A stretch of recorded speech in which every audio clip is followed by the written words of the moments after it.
So you don't have time to consume an entire podcast, that's okay. Enjoy the highlights on TRS Clips. Make sure you subscribe, make sure you hit that bell icon. Satpal bhai, you said something very interesting right now about how meditation without the right guidance or the right information could actually lead to your ego swelling up. So again, in the world of yoga, there's a concept called siddhis, which means that as you meditate, your inner world becomes much calmer. And as your inner world becomes much calmer, it leads to sort of your mind unlocking its own abilities. Now, some people might experience those abilities and think to themselves, oh, I'm becoming smarter. Oh, I'm becoming capable of this. Oh, now when someone's in front of me, I can scan them, from A to Z. Is that what you meant by your own ego swelling up, where you experience these so called superpowers and you think that you're doing something great? That's one part of the question.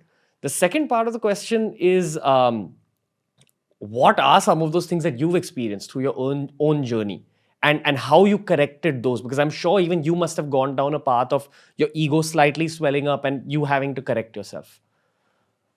Yeah, I mean, that's exactly what the idea of ego swelling up means, that without having a master there to keep your ego in check, it's very easy for you to increase this idea of self-importance. Look how great I am. I'm meditating. I'm better than you. I've got a golden ticket to heaven. I'm definitely going to go there now, but look at you.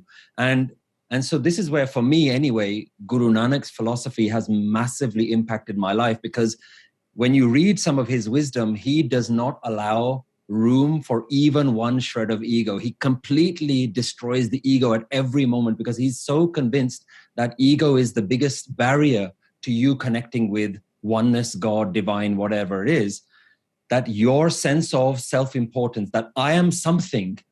It's very interesting that the ego is so subtle and so easy to trip you up. There's another side of the ego which you may not even catch. One is the spiritual ego, which you've talked about, that I'm better than you, that I can do all these spiritual things. But you can also have another ego, which is, I'm such a sinner. Look how small I am. I'm nothing. I'm humble. I'm nothing.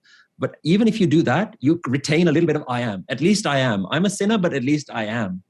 And Guru Nanak doesn't allow for this at all. So his whole philosophy is constantly teaching you, nothing is you.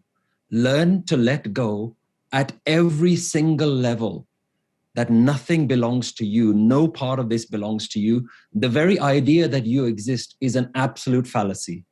It's just false.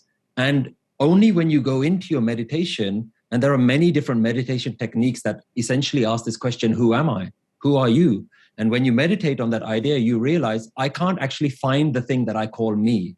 Yet all the time that I'm driving around and walking around and speaking to people, I believe I'm in control of this body. But when you close your eyes and you start to introspect, you realize, I can't find this thing called me. And that's where you realize the delusion of me itself. It's not actually there when you go look for it.